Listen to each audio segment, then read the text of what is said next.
وننزل من القرآن ما هو شفاء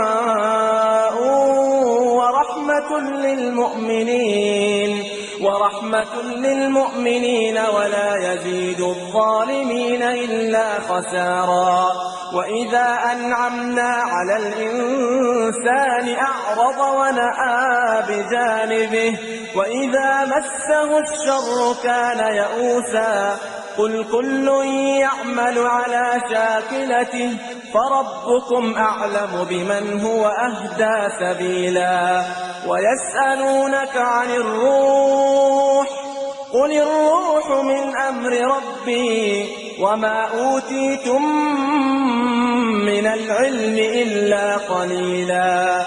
ولئن شئنا لنذهبن بالذي أوحينا إليك ثم لا تجد لك به علينا وكيلا.